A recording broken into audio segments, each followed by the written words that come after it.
And here our Bible verse for today is all about Luke 3 verse 10 to 14. Ang sabi dito, John answered, anyone. Kasi ito yung mga time na parang si John, binibigyan niya na ng um, parang hint yung mga tao na magbago na kayo kasi darating yung panahon na kapag hindi pa kayo nagbago sa kasalanan ninyo, puputulin na kayo. So, sabi dito, what should we do then? The crowd asked. John answered, anyone who has two shirts should share with one who has none, and anyone who has food should do the same. Even tax collectors came to be baptized. Teacher, they said, what should we do? Don't collect any more than you are required to hold them. So, ito yung tinanong ng mga crowd kay John na we have to share whatever what we had, and even kung anong meron tayo, dapat matuto tayo na makontento sa kung anong meron tayo. Yes, ito napaka-importante nito kasi we accuse people falsely. Na bigla na lang tayo nagagalit sa tao na wala naman tayong basis. Na basta may marinig lang tayo pero hindi natin confirm yung issue na yon, nagagalit lang tayo. May isa tayong judgment. So, dito, yung paghahari ng Panginoon is inaasam na dumating dito para yung paghahari ng Panginoon, yung kaharian ng Diyos, kumbaga babaguhin niya na yung buong mundo na nagsisimula sa mga tao na nagsisisi sa kasalanan, na kaya magpabago sa Diyos. So, sabi dito, nandito tayo sa disruptive universe na kung saan pinaghaharian ni Satan na sumasamba sa mga Diyos-Diyos. And then suddenly Jesus Christ came, nadala niya yung paghahari ng Diyos. Talagang niyayayanig niya yung buong mundo at handang-handa ang Panginoong Hesukristo na baguhin ang buong mundo at sakupin tayo na dati nasa ilalim ng pamumuno ng Satanas. So the visions of the kingdom is to fill the whole world with kingdom citizens. So ibabalik tayo dun sa Genesis chapter 1 na kung saan yung mga lahi ni Adan Eva, yung mga bansa na nananampalataya sa Diyos, andito yung hope and dreams, yung mga pangitain, mga vision ng propeta na sinasabi na someday all the nations will bow down before the Lord, before God, before the Messiah of Jesus Christ. So nations, yung salitang nations, yung ethnic groups, magsasawa ka, punong-puno ng psalms, mga salmo, hanggang sa mga, alam mo yun, yung mga propeta, talagang lagi na lang sinasabi yung mga bansa maglilingkod sa Diyos. So pagdating ng ating Panginoong Jesucristo, dapat ganun pa rin yung lumalabas sa bibig natin, disciple the nations. Kasi ang plano ng Diyos, yung kaharian niya, sakupin yung mga bansa sa mundo at gawin tayong kingdom citizens. Now, anong magagawa? Anong mangyari pag kingdom citizens? So, paglilikuran natin Diyos sa lahat ng ating ginagawa. And all citizens of the kingdom are full-time servants of the King Jesus. Na lahat ng citizens of the kingdom is, paano mo malalaman na citizens of the kingdom? Na kapag nananampalataya ka bilang hari ng iyong buhay, siya yung hari mo, then you will become the citizens of His kingdom. Ito kasi yung malaking kasalanan ng church, ng Christianity.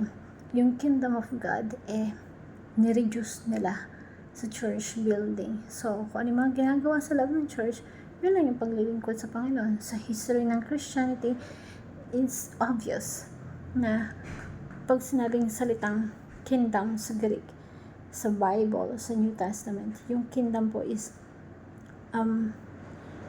Sa Greek ay basilia. Yung kingdom sa Greek ay basilia. Iputim, so the kingdom of God. Kapag punta ka sa isang malaking church building, na even sa history ng mga nagpapatayo ng mga church, ang tawag is basilica. As a church building na kung saan ang kaharian ng Diyos napakalawak, kahit outside of the church building, pwede kang maglingkod sa Diyos because you are part of the kingdom of God, and all citizens of the kingdom are full-time servant of the King Jesus.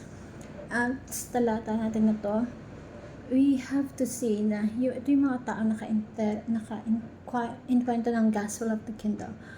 First, the crowd na lumapit sila kay John the Baptist, na willing sila magpasakop sa paghahari ng Diyos. So, nagtanong sila na anong dapat nilang gawin.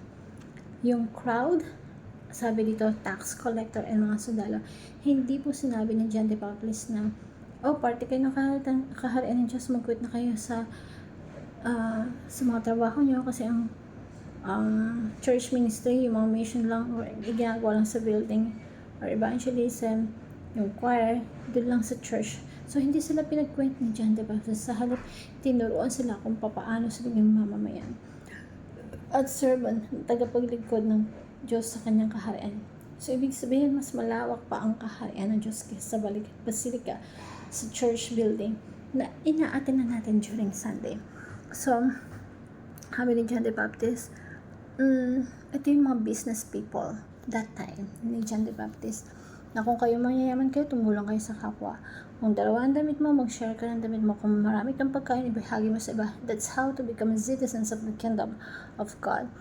And ito na yung mga time na mga panahon, mga tax collector at that time, sabi ni John the Baptist, mag-pastor kayo. Wala sinabing pastor. Sinabi, don't collect anymore that you are required to. Kasi pag lilingkuran yung mga hari. So, doon sa department na kung nasan ka, don't collect anymore that you are required to. Huwag kang humingi ng mga lagay-lagay. Yun sabi niya doon sa mga collector. Huwag mag-under the table and be honest. So, maging citizens tayo ng kingdom of God sa mga gawain natin. Na be honest. Even if the others are not.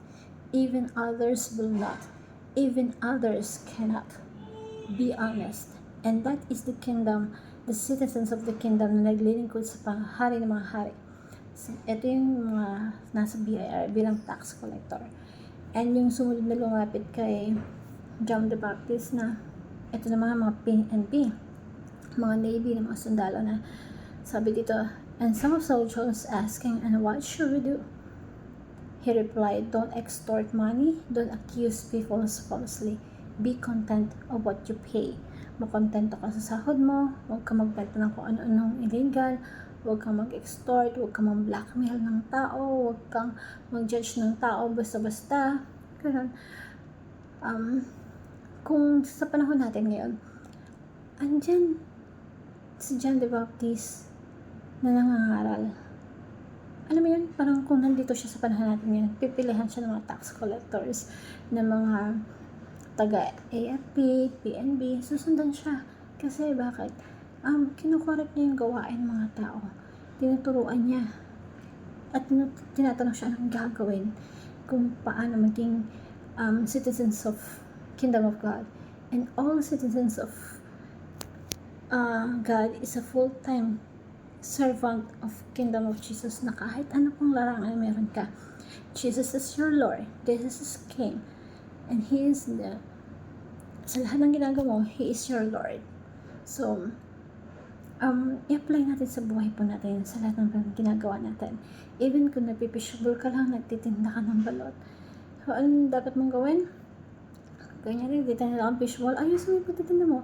Sigurado mong malinis yung mantika mo, safe yung kinakain ng mga tao, malinis yung sausawan, because si Jesus na siyang pinagsaserbahan mo every time na meron kang napapakain na maayos, na malinis na ginagawa mo.